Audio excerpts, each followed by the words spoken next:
So what I want us to do is to start becoming more conscious, start choosing things in a better way for ourselves, and start creating a life that's going to gear us to really take advantage of the opportunities that are going to show up for us in the years to come. This podcast is brought to you by The Integrated Human. We work up, down, inside out to plug yourself into your potential. If you want to see what we are up to and what's next, sign up to our newsletter or follow us on social media. If you like what we are doing, we really appreciate it if you can like our post on social media and YouTube and help us grow.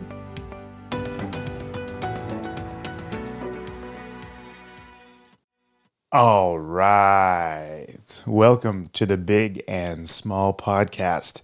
I'm Jason Shields and I'm big. And I'm Marit Gabrielsen and I'm the tiny one. Yeah. So if you listen to, not to YouTube, because there I actually can edit, but if you listen to Buzzsprout or you listen to Apple Music or you got a nice cramped. Cramps at me clearing my throat in the beginning of the intro. Like, what are you doing? Oops. Yeah. Well, we are not podcaster full time. That's true. So when we make it becomes huge, Yeah. like Hugh Jackman was not what I was thinking about. What's his name? Joe Rogan. Oh, then, Joe Rogan. Then now we get someone to edit stuff like that away. Oh my God. But before that, let's keep it real. All right. That's it. You ready for questions? Please, what do you got for me today, bestie? Let's well, go. I had and this it could be that in this one we need to give some context because we actually do have conversations outside this podcast. No. So last weekend we had a walk with my husband and Teddy, the dog, and both two very fine gentlemen. Very fine gentlemen. Yes. And we talked because this has to do regarding is a continuation of the worldview, which we talked about the last two podcasts. Just in case you guys were wondering, if you've heard about Teddy Town, we're going to be writing an integrated human kids book, and Teddy's going to be one of the major stars, if not the star, because he's so amazing. Yeah, well, that's the digression. Sorry. Anyways, we were talking about worldview, and in the two last podcasts, it's been a theme in our outside conversations lately, and we talked about awareness, and where we know that where you put where attention go, energy flows. Yes. It's what you look at is kind of what's in focus. And yeah. The only resource your mind has is to choose what to focus on. Yeah, it's attention. Yeah. And it was just interesting because, and we talked about multitasking. And multitasking works, yes, no. Because you can do many things at once, but you can only have your attention at one thing at a time. Mm-hmm. So you can make food and listen to a podcast. Mm-hmm. But your intention will either be on the food, hence you can't actually understand what's being said, or it's in the podcast, so you're gonna burn your food, most likely, or putting it on the edge. And we talked about having also a lot of accidents happen when your attention is somewhere else than in the present. Yeah. And I remember one time, and this is my best example because it makes me sick to my stomach every time when I think about it, because it could have ended up so bad. Because Siv, your wife, was coming into the clinic a while back, and it was a lot of things happening, and she had took, the times you're going to take one trip. And she came in to the clinic, and she had her hands full, like with bags with honey. Yeah. Because you guys have bees. Yes. And we were late, so we're going to take them in. And she was, I don't know where she was, but she was not carrying honey. And she tripped in the door. Mm-hmm. And if she had been 2 centimeters off, and the swing of the honey, because it was, 15 kilos of honey, hadn't turned her, she would hit her face in the counter, teeth in the counter of the reception. Yeah. Now she just hit her shoulder. Yeah. Which was bad enough, but it was because you're so busy making your cup of coffee before you're going to go to the treatment room, or like we had an example in a mastermind group that you are late, so because you forgot your keys, so you're running down the stairs already focusing where the keys are and shaming yourself and hating on yourself because you forgot your keys, and stressing because now I'm gonna have to call Marit and she's gonna be stressed because I'm late, and then you gonna trip in your feet and fall Yeah. on the way to get the keys, instead of just being in the stairs One step at a time. one step at a time, accepting that well, I'm late, so Yeah.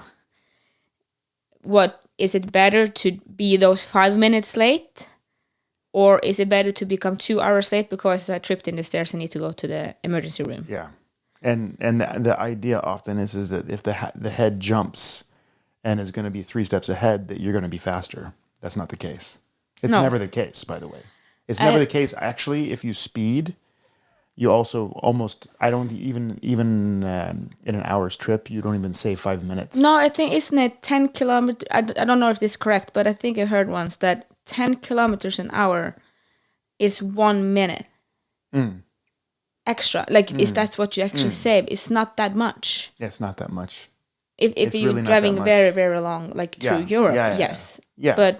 But even so, then you have to keep that, you have to be over the speed limit that much all the time. yes. And it's just not worth it. You're going to start and stop. And because the traffic is going at a certain speed, friends, when you speed up, you actually hit more traffic because you're going faster than traffic. So you catch up to more cars, which means you have to speed and pass cars faster, and there's more danger. And it's just, and you have to start and stop and use more gas and wear on your car more. And you just don't win on it. You just don't win on it. So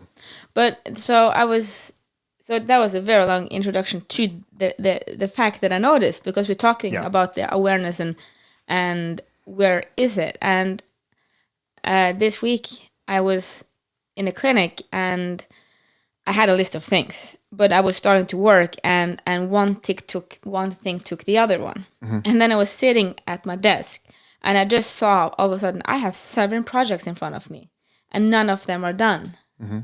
Because when I start going in to make a bill, I remember that I have to answer that email. So I make a tab in my Chrome. yeah. Because I have In to remember your- that. yeah, And in then your browser. someone texts on Facebook, so you open Facebook. And I had like 7 of them.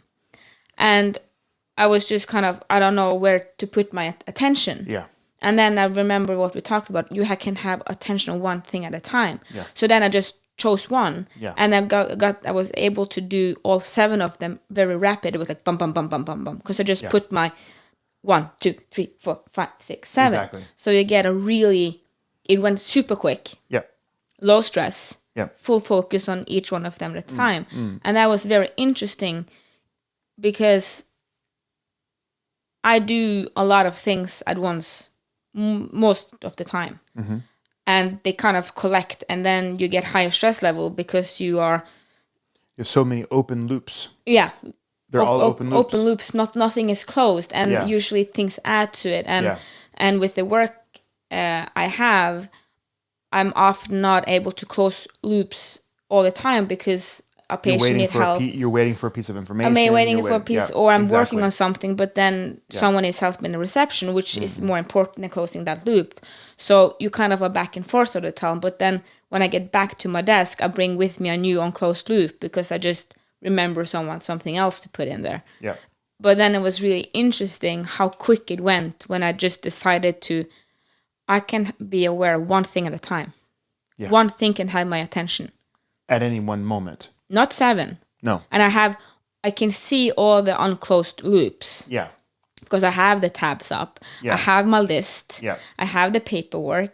So it's not that it's going to get lost if I'm not holding it in my head. And just then to see again how quickly it went, it was super fascinating. It is. When you really collect yourself and start to focus, and you focus all of you on the thing, it's much more efficient. It was super efficient. Yeah. You just close the loops, you burn the projects, you get through it, and you produce much better results. Because That's your full attention. a lot of this goes back, and I know you have a question for me around this, but people don't realize, Now this is research done by the state of Texas. Okay, so my father, because of COVID and all this, moved from Italy to Norway for a while, and then he moved to Germany, and then he moved to the U.S., and now he's back in Germany again. And when he went back to the U.S., I mean, he hadn't been in the U.S. for a long time because my mother, before she passed, and him were living in Italy, in Lanciano, which is on the East Coast, at the level of Rome. Really nice place. And what happened was he had to then establish himself as a resident again. And one of those things was getting a driver's license. So in the process of getting the driver's license, he had to watch a video. And in the video, they cited this research. Now, this is really interesting because you can doubt me if you want, because this is going to break some of you. But this is the research. The number of seconds it takes you to reorientate yourself fully to the road when you're driving after having looked at your mobile phone. Do you think it's 5? Now think for a moment. Do you think it's 5? 10 seconds? 20 seconds? What do you think? 20. Yeah, it's 22 seconds. It takes you 22... I've heard about it before, by the way. Yeah, but 22 seconds for you to reorientate yourself fully to the driving experience, meaning that you're aware of all the small changes of things running out in the road, and you're ready to react and respond at your normal maximum when you're present. So when you're jumping from project to project, that reorientation time is also valid. It's also happening. If you do that 120 times a day, that's an hour. Exactly. That's just wasted on your trying to come back to what you're going to focus on. Exactly. And then you have the next thing, which is, even in my practice, I do adjustments, and then I see new patients, and then I x-ray. And if I can, I'll have x-rays all lined up. I'll have new patient examinations all lined up. I'll have consultations with athletes all lined up. I'll have consultations with business people all lined up.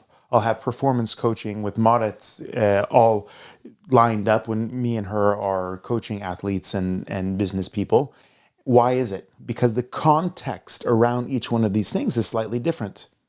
So the conversations are similar, but different than the other things. There's a big difference between an x-ray and adjustment appointment. Exactly. And that's one of those things that's super important for you guys to realize in your everyday life. So when you just start doing your taxes, don't be listening, unfortunately, to podcasts and all kinds of other things when you have to focus. Listen to us when you're absolutely positively sure that we're not going to be distracting you for something important. Like if you're vacuuming, it's probably not that high value of an activity. But if you have to think and work with a piece of material, don't just have us in the background. Turn it off, focus, and then turn us back on and listen to us, right? So the point is that 22 seconds that gets stolen from you, that's important. And the quality of what you're doing, because you don't perceive yourself as not as focused. That's the problem. Yeah, it's not like you have like a lens, when you have a camera, you're focused, and then you put something in front of it, it has to refocus. Yeah. And then you take it away again, and it has to refocus again. Yes. But you don't get that. You don't understand. You don't feel not, that. Exactly. Because you're just going. Because the moment you fall down the stairs, you don't know that you're not hitting the stairs right. No. You think you're doing good. And you just fell. Instead of realizing that your head had already gotten to the door and you were falling forward because you were already at the counter. Exactly. And this is a very high level, out of space and out of time. Outer space. Out of space. Yeah. Sorry. I came up with a great pun the other day. We were talking about how cute otters were. I have an issue saying, I have an issue with the difference with Arthur, and otter. Yeah. Outer, otter, Arthur and author. Yeah. This is It's trying to improve some of my English. so then Some we of them is not that good. I'm keeping, but that I it's different when you say you're an. So what are you? An otter. an otter or an author? Author. That's a big difference. I don't identify as an otter, No. but Thank as you. an author. Okay. So, but anyways, that's why. Sorry, but when so Eric made it fun about Yeah, they're gonna going shoot to. you into outer space. I thought that was funny. So Now you distracted me. I can't yeah, remember what we were saying. no, I'm not. Oh man. Oh yes, the thing that was outer space, Yeah. outer space, and out of time, right? Out of space and Other. out of time. You have to understand. They always talk about be in the moment. Well, I'm going to tell you from experience, from meditation, and from conversation, and from direct experience, that there is a place that's outside of space and time. There's timelessness and there is spacelessness.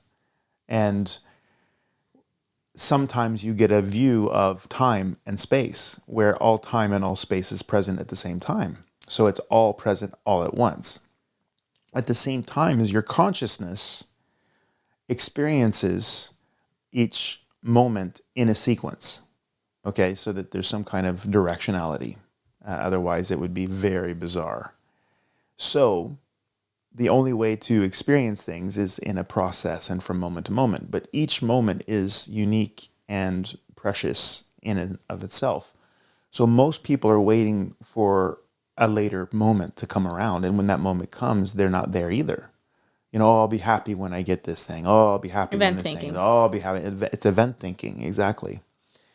But there is one thing. There is only ever this second right now, this moment, this ever present moment. When they say that, it's a little confusing because it's paradoxical.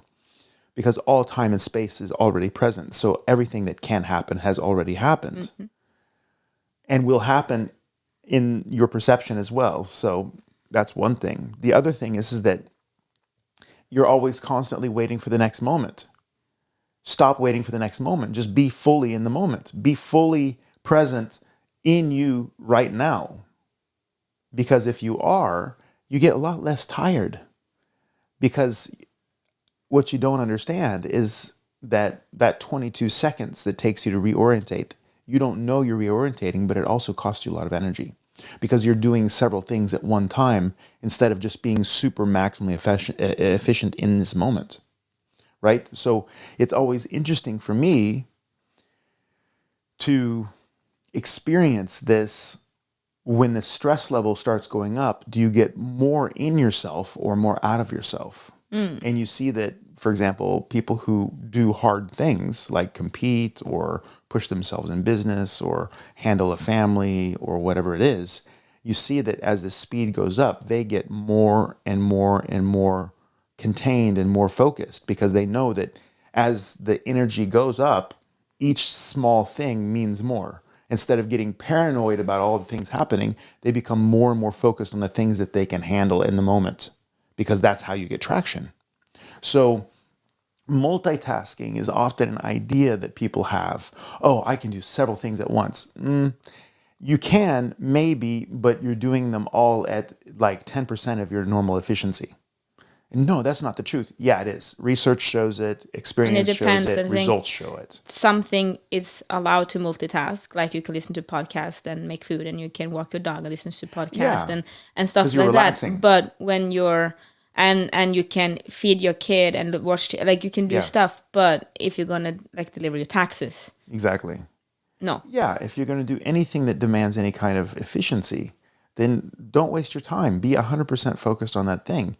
And there's this thing also that we have an issue with often, and that is that we are somewhere else because we're escaping that moment that we don't feel stimulated by. We're afraid of being bored. We're afraid of feeling into the fact that, okay, my friends are out having fun and I'm here feeding my kid. Well, guess what? Maybe feeding your kid is the holiest thing you could be involved with right then. Maybe that is your connection, but if you're not connecting with the moment, you'll never know, will you? Maybe that place in your life that you Maybe are the right people that now. are out only want to be inside and feed a kid. Yeah, exactly. That's it. And another weird thing is that very often the people who are super stressed out and never can settle down feel like they never get a break. They could stay at home 8 hours a day and still never get a break. They're still stressed out because the stress doesn't come from what they do or don't do. It's their relationship to it. They refuse to settle down and meet the moment, right? Because they're for sure gonna then worry about the future, The future. about regarding Yeah, what happens in the past. exactly. And people are like, yeah, but what I'm not planning for my future if I'm in the moment. No, you know about the future. That's in this moment, you can plan your future because that's what you're doing in this moment, right?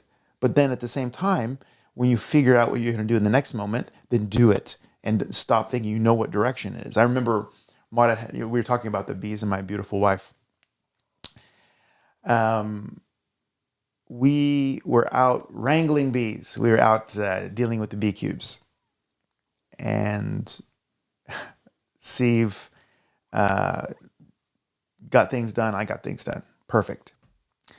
So my wife has lots of energy, so she decides to get up on top of the roof of the garage and starts to sweep pine needles off because we live in the middle of a forest. We're very blessed, very grateful, and she's super energetic, so she decides to do that. And out of nowhere comes Mama Bee and just stings her right on the face. I don't know. So she's on the roof, so it's actually quite dangerous because she gets. And of course, Steve's not afraid of bees. She's been stung many times, but when you're on the roof and you kind of get stung in the face, it's a little bit precarious, right?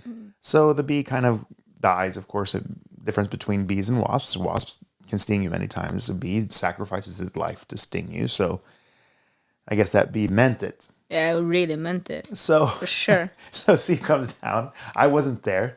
I was inside the house. She gets off the roof of the garage, and she comes in.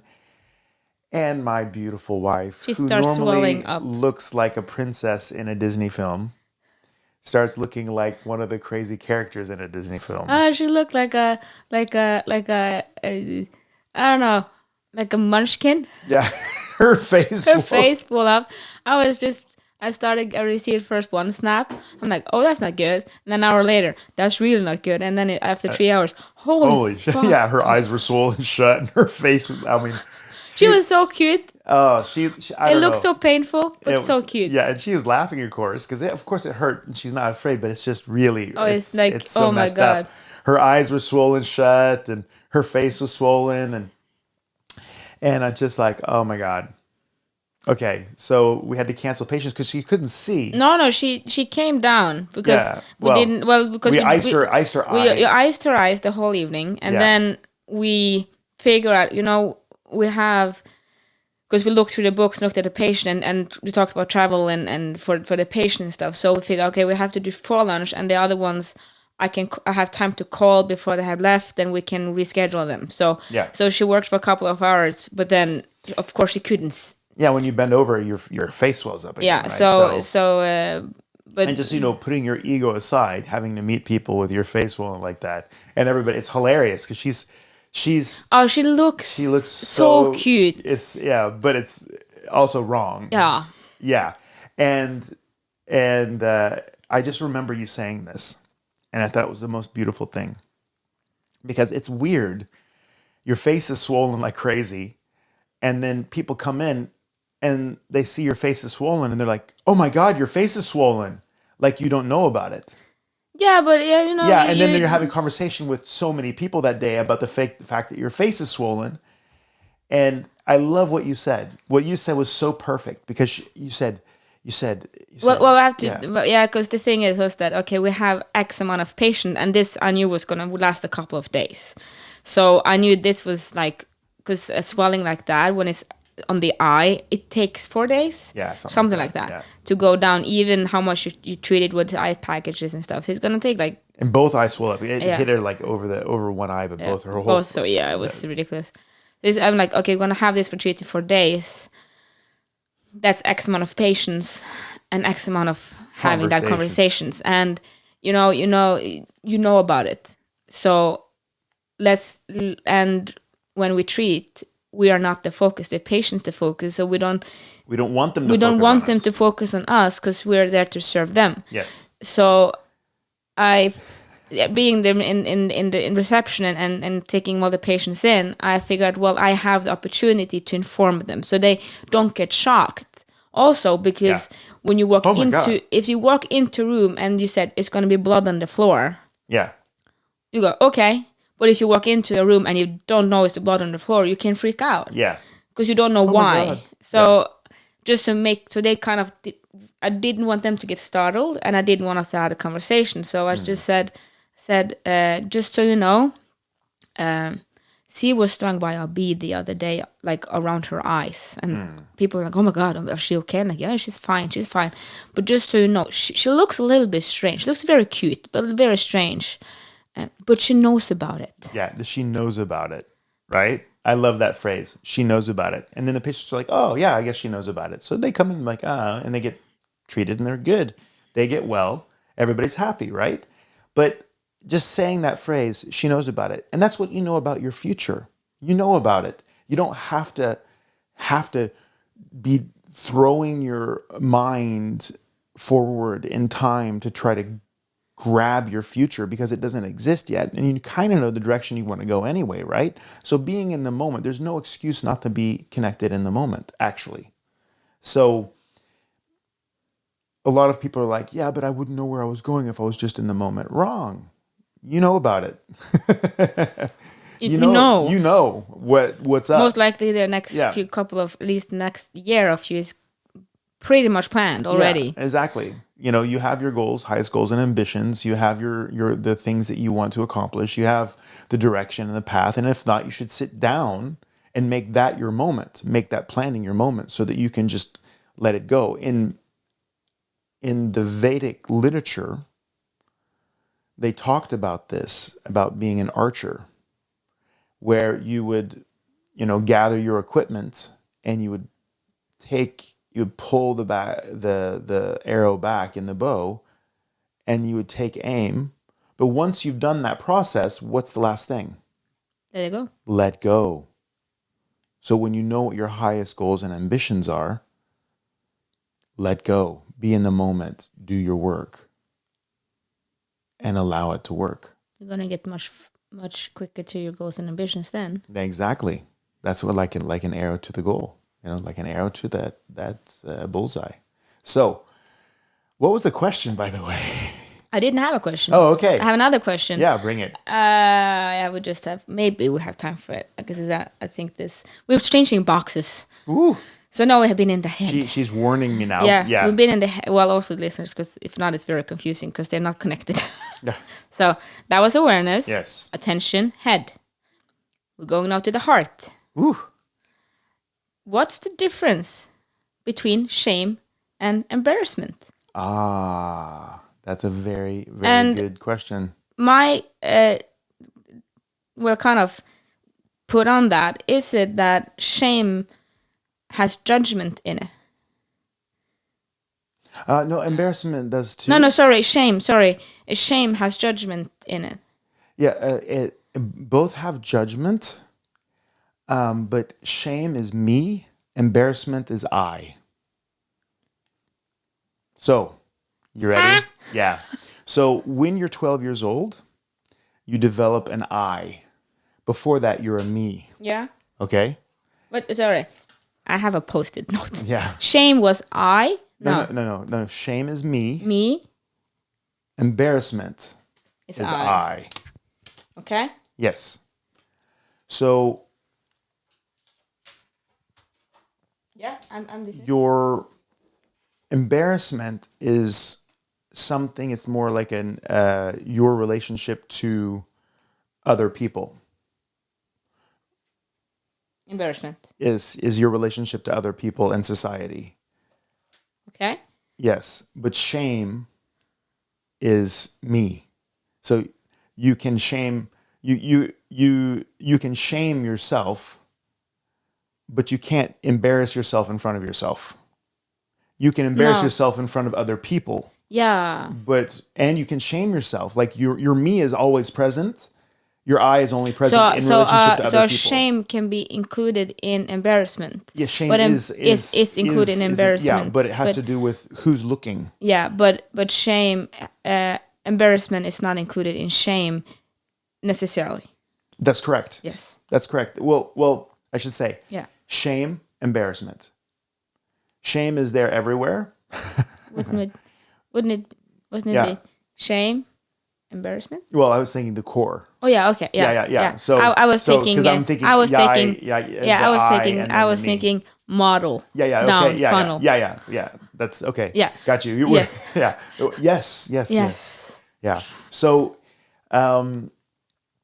you can't embarrass yourself in front of yourself. Like if you're the only one in the room, it's not you're not No. embarrassed. If I trip, you shame yourself. yeah. So if I can tell a funny story about that because if you know when you fall on a banana peel.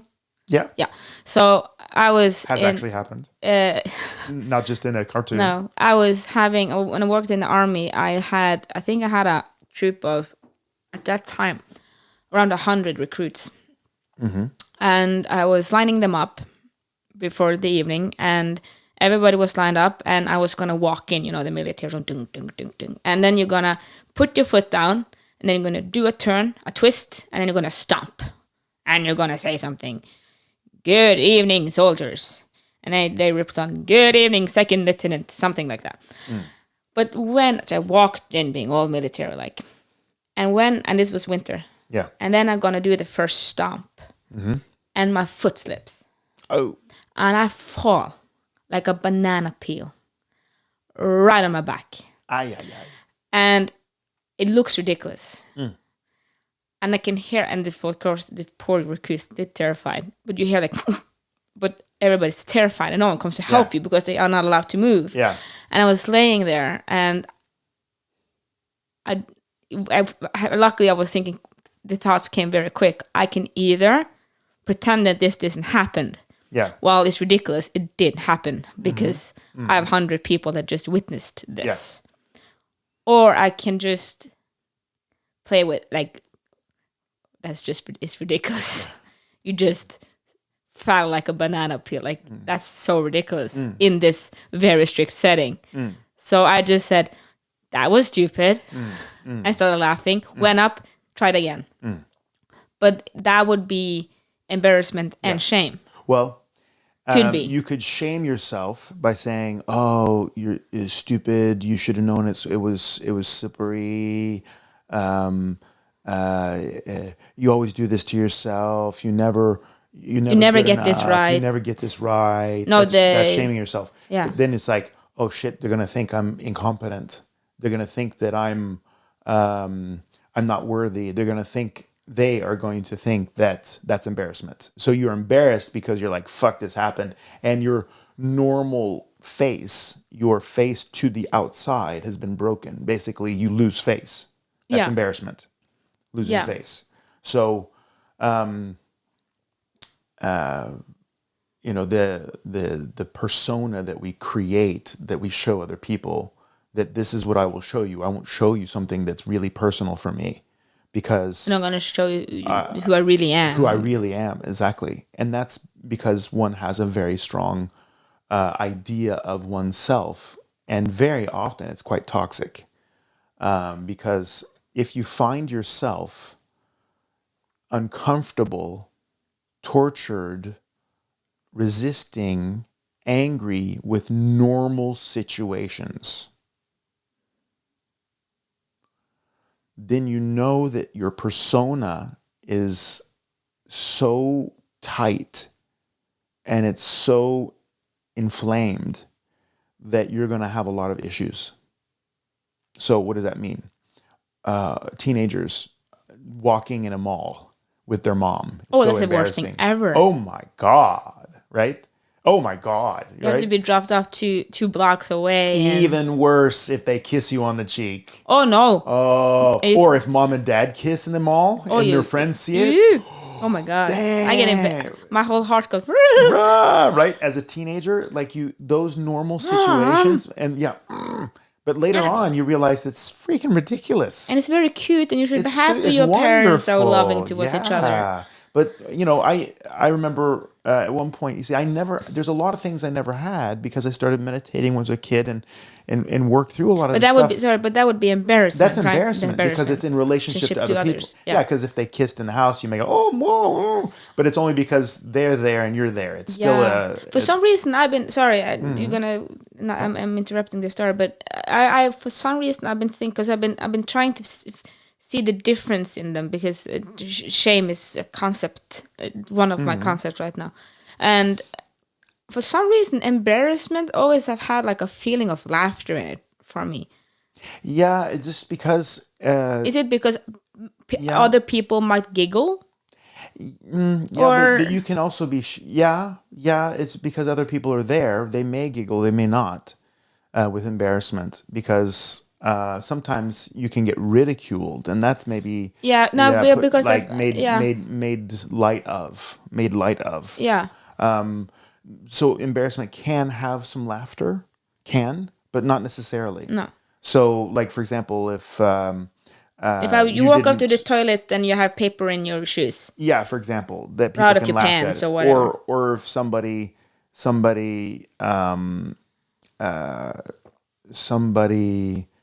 finds out that you delivered a project and made a huge mistake. Yeah. That's very embarrassing, right? Because you're supposed to. Your persona Yeah, is so that that- I don't make mistakes, and I'm a That's professional. embarrassing, and then That's you make embarrassing. shame yourself and then for you it. shame yourself for Yeah, it. and That's that correct. shame can lead to self-hate. Well, yeah, all of these things can lead to self-hate Yeah. because self-hate, in a way, is just the way you look at yourself. Because it's like, do you look at yourself with love or hate? Do you look at yourself with criticism and basically judgment, or are you encouraging? Are you encouraging or breaking yourself down? Are you punishing yourself or encouraging yourself? That's like a basic. And people, it's kind of like some people, like when you figure something out, you become bigger and you open yourself up. Whereas other people who are more in their head, if you start showing them that their mechanisms aren't They're working, digging a hole. they dig a hole. That's like, are you encouraging yourself or are you punishing yourself? Are you digging a hole or are you becoming bigger? Like, where are you going? That decision is often a result of your childhood. It's a result of issues that you had when you were a kid, things that happened to you before you were an I, that you were just a me, and you're not conscious of it. And then people are wondering why they can do things and never be good enough. I can be a world champion and I'm not good enough. I can make all the money and I'm not good enough. I can get all the six pack and I'm not good enough. Why am I never good enough? It's because you're not good enough for yourself inside, right? But then you have another person who basically just has to show up and eat pancakes and they're good enough, and Because they do not shame themselves. yeah, they're not shaming. They have a positive outlook. They have an encouraging look on the way they are and who they are. And now you're going to think from my example there that people who perform highly are people who hate themselves. Wrong. That's actually not the case. They are people who maybe in an event or here or one or two events may succeed, but in the long run, if you're constantly at war with yourself, you're not able to do as much on the outside of you in the long run, right? So people who have really heavy self-criticism often self-sabotage, and they won't become successful in the end because you need some encouragement, you need energy, you need to be, you need to have wind in your sails in order to perform at a high level, right? So a lot of people who are tortured inside have a coach, for example, or somebody who constantly reminds them of their excellence and gives them that wind. But as they become a fully developed human being, they have to have the wind themselves. They have to find that love for themselves so that they can push themselves forward, right? So then you can actually categorize people there. If a person who's more in the direction of loving themselves or breaking themselves down, punishing, encouraging, or punishment. So shame is very interesting because shame is personal. It's what you do to yourself, and So shame yeah, is to put this is it's going to be put wrong, but it's very inside out or inside actually. yeah, It's on the it's inside, on the while inside, embarrassment is it's on the actually out. outside Yeah, in. it's It's outside in. it's people's Yeah, reaction to that thing that I was a part of. yeah. For example, this is a weird thing, but let's just forgive me, mature content, Sure. but mature content. I'm just saying it. Let's say that a higher percentage of teenagers are embarrassed about being naked. A higher percentage of 60-year-olds are not. Yes. Aesthetically, who is more pleasing according to society? Teenagers, 18, not kids, 18 plus, 18 or 60. 18. Yeah. So who has less reason to be embarrassed for their bodies? I'm gonna act. I say that I'm gonna wreck the system and just be none of them. But of Ah, course, that's yeah, but yeah, according to to society, society, we but never who's want to age. So the yeah, younger your body yeah, looks, the better it is. So you want to yeah, be. The rule are when you're 60, you should look like you're 18. yeah, which is so weird. It's so weird for me because I find mature people more attractive, right? But at the same time, where's where's the embarrassment coming from, right? And then there's a whole bunch of cultural beliefs around this that create this idea that you shouldn't show yourself off and you shouldn't attract certain kinds of attention and all that. But it's really weird that there's an embarrassment over something that's everybody has. Everybody has a body. Everybody has a body. And your bits look different than somebody else's bits or it looks exactly the same. Who cares? You see, that's what the 60-year-olds often know, that everybody has bits. So the whole point is that the shame from it, the shame is something you often learn maybe from society when you're a me, and as soon as you become an I, you may have some embarrassment about it, the reaction that you get when you have to take off your clothes in a locker or gym or whatever, or like in a shower or when you're in high school. Because a lot of kids now, because of mobile phones, but other things, because they're also not normalized, shower with their clothes on. Did you know that? Yeah, because people take pictures and Yeah, films, and exactly. It's so crazy. It's it's creepy. It's ridiculous. ridiculous. But that's this whole shaming is what they call it, but it's embarrassing you in front of the society. But shaming is what you hold on to. So I look back at my life, I'm not actually embarrassed. I made many mistakes and I wasn't perfect so many places, and I don't think I was perfect any place. And I don't really hold any shame for that. I did the best I could with what I had always. And sometimes it goes your way and sometimes it wasn't because you can't control all the factors around you. And as soon as you realize you can't control all of the factors and you can only control what you yourself are doing and you're doing it from the best possible set of resources you have on the inside, you can just let the shame go. But embarrassment then can come in extremely many. Then embarrassment is much larger than I was thinking it was, because I was thinking embarrassment as a very well, not didn't have a wide span, but it does then, because then my embarrassment can come from everything's from showering in public to you saying what you said there was not right. Yeah. Oh, I'm embarrassed. Yeah, because I ask, say we have a conversation and I say 2 and 2 is 5. I said, no, it's actually 4. I can be embarrassed by that. Yeah. But that's a totally different than showering in public. Like that's a wide span. Yeah, it's a huge. Yeah, That's yeah. from that's through mind and body. Like that's Yeah. such a wide span and such different contexts. Yeah. So if your persona, yeah.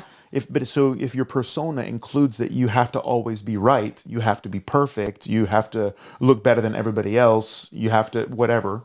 So then embarrassment is actually a triggering to the rage and self-hate and shame and all that. Yeah, exactly. If and you know, if I go, yeah, but well, what do you mean? What do you mean? Some people have to be so right that you can't even question what they meant.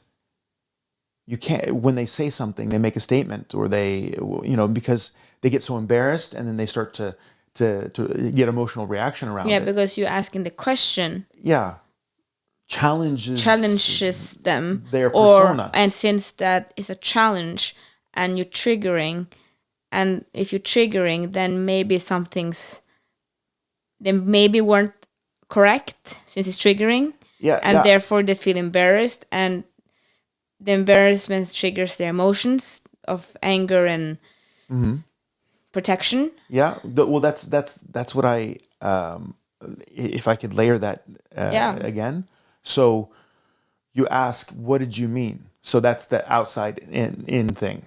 And then they perceive that as a threat somewhere, because in their persona, they have to always be right. And if you're asking a question, that means that you're challenging the rightness, which means you're challenging their persona, which means their ego's all their ego starts to feel like you're basically threatening life and death here. So they often will respond with anger. And if it does actually turn out to be wrong, then the embarrassment comes.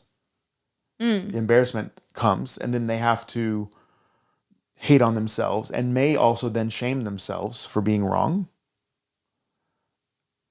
And then what happens often is that then you also get to see if it's in their persona to say they're sorry or to take the correction. Some people will pretend like they were right anyway. Some people will ignore it and never talk about it again. Some people will start avoiding ritualistically that situation.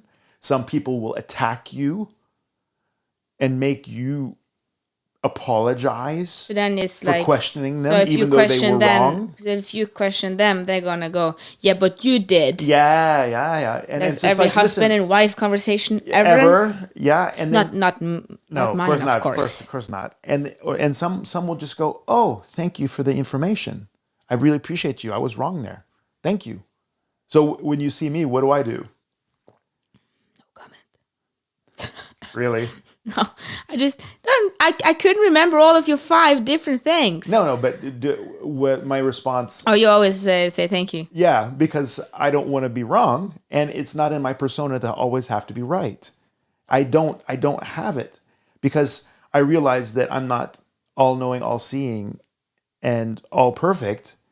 I don't demand that from myself. I just have to do what I can do at the moment to give the most I can.